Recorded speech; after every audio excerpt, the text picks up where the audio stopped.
You're listening to Emerson Whitner's NXT Report on the Angry Marks Podcast Network. Good morning, good afternoon, and good evening. My name is Emerson Whitner, and this is your NXT audio update for Wednesday night, December 9th, 2015, here on both AngryMarks.com and WrestlingOutsiders.com.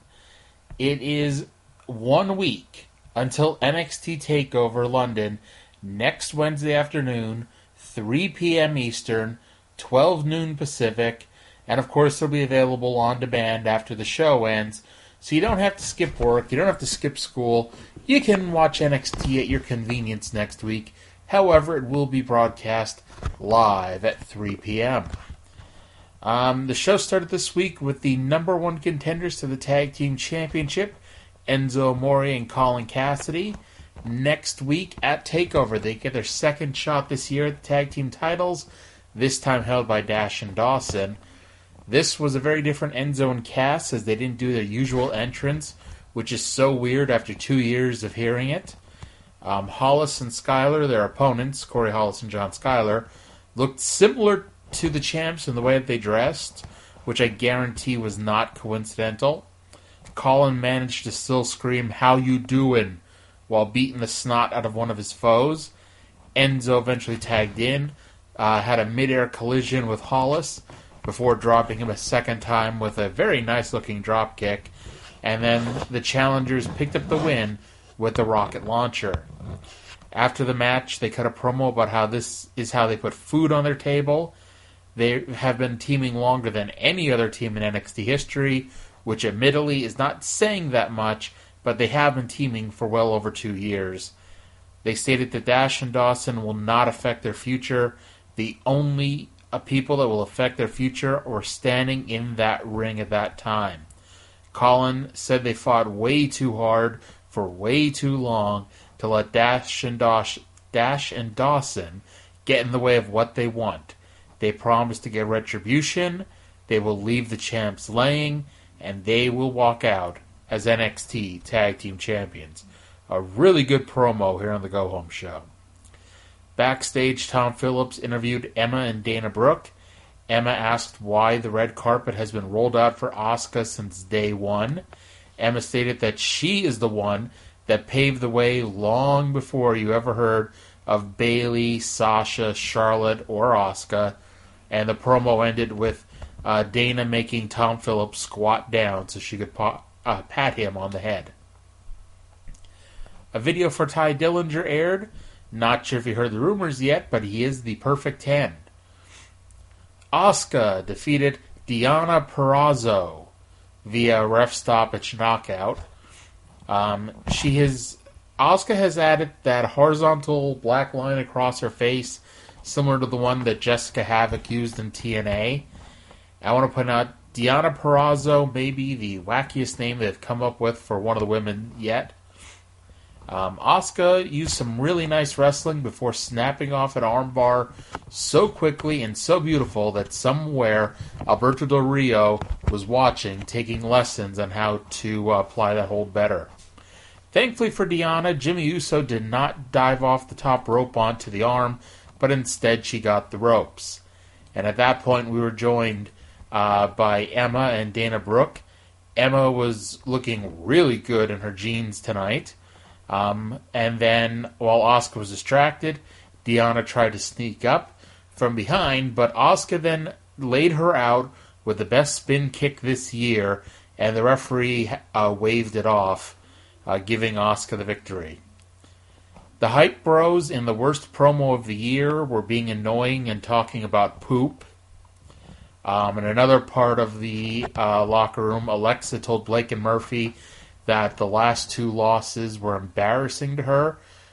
She couldn't believe that not only did she lose to Bayley, but then they lost the 6-person tag to Bayley and the Hype Bros.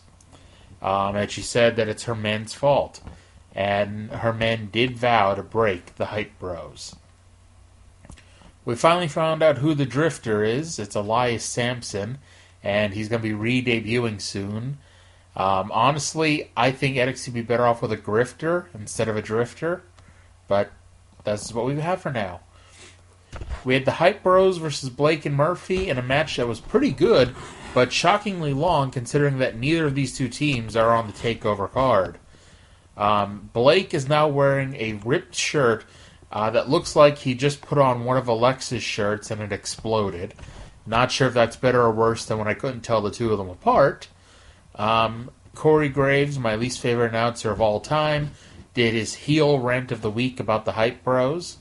The former champs tried to double team Mojo, but Mojo ran through both of them, and then Irish whipped Zach out of the ring. And Zach took the Chris Hamrick bump through the ropes with a drop kick to the heels who were outside on the mat. Ryder went for the broski boot on Murphy, but Blake broke it up. But then Ryder hit Blake with the broski boot. However, Murphy cut off Ryder to get the heat. Mojo eventually got the hot tag and did a really good comeback. And in an actual shock, the Faces won with the assisted Rough Rider, which is now being called the Hype Rider, and a bit of an upset. Samoa Joe and Baron Corbin had a meeting backstage. They said tonight is not about how they don't like each other. It's about taking out Finn Balor and Apollo Crews.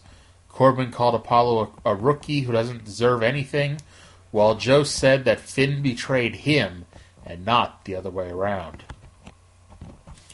Bayley was up next to take on Peyton Royce. Next week at TakeOver, Bayley puts the 8 pounds of silver and purple on the line against Nia Jax. While I like both ladies, I suspect that the NXT TakeOver streak of amazing women's title matches will end at 8. I could be wrong. God knows I've been wrong before. But I think of all the times I've predicted that, this is the one that has the best chance of happening. The story of this match was if Bayley was making a mistake by taking a match so close to TakeOver, especially since Nia has beaten her down the last 2 weeks. Peyton got a bit more offense than you would expect, but it did, of course, further the story. Bayley made her come back, hit the belly to Bayley, and picked up the win. The champ had no time to celebrate when Nia Jax and Eva Marie strolled out on stage. Eva attempted to cut a promo, but the fans made so much noise just to avoid hearing Eva talking. Shockingly, when Nia took the mic, the fans didn't get any quieter, but Nia is a bit louder, so she spoke over them. Nia stated that if she got to NXT sooner, Bayley would never have become champion. She vowed to win the title next week because she's destined for greatness. The NXT Championship was hanging around backstage when Finn Balor stood by and threw kicks. Apollo Crews walked up and they discussed whether or not Finn's head was truly in the game.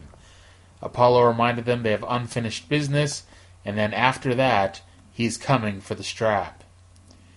They showed the video of Sami Zayn challenging John Cena for the U.S. title back in May when Sami injured his shoulder doing his pre-match warm-ups or pre-match celebrations. He returns soon. The full lineup for next week: Finn Balor versus Samoa Joe for the NXT title, Apollo Crews versus Baron Corbin, Bayley versus Nia Jax for the women's title, Emma versus Asuka, and Dash and Dawson, why can I not say that today, versus Enzo and Big Cass for the NXT tag team titles. And then in the main event, the two double main events of next week, wow, today's not my day, is it? The two main events of next week collided as Finn Balor and Apollo Crews took on Samoa Joe and Baron Corbin. I want to point out Baron Corbin still has a great entrance. And the point of this match was neither Joe or Corbin wanted to be in the ring with their TakeOver opponent. So Finn started the match with Joe, but Joe immediately tagged out to Baron. And then when Finn tagged out to Apollo, Baron laughed, walked over, and tagged in Joe. Eventually, they cut off Apollo to get the heat. They beat on him, and then when they hesitated, they beat it on him some more. And then eventually, Apollo did make the hot tag, got Finn in, while at the same time Baron tagged Joe in, and so Finn and Joe went at it in a real fun little back and forth. Finn got the best of it and actually was well on his way to picking up the win. He hit the sling blade. He went up top for the coup de grace. This was when Baron and Apollo had already begun brawling outside the ring, but Baron pushed Finn off the top rope. Joe laid Finn out with the Death Valley Driver, and then as Baron and Apollo fought backstage, Samoa Joe choked the champion out for the second time with the Coquina Clutch, and Samoa Joe was left standing tall over the NXT champion just 7 days before TakeOver. So that is it. I'm assuming that, of course, that Stevie J is going to have somebody doing live play-by-play. Either way, I'll, of course, still be back next Wednesday night with an audio recap. I'm going to be at work, so I will not be doing it live. Sorry, folks. But either way, check it out next week. Please check out WrestlingOutsiders.com. It's 5 free days of audio every week. And that's going to do it from here. Thank you for listening, and have a great day. You're listening to Emerson Whitner's NXT Report on the Angry Marks Podcast Network.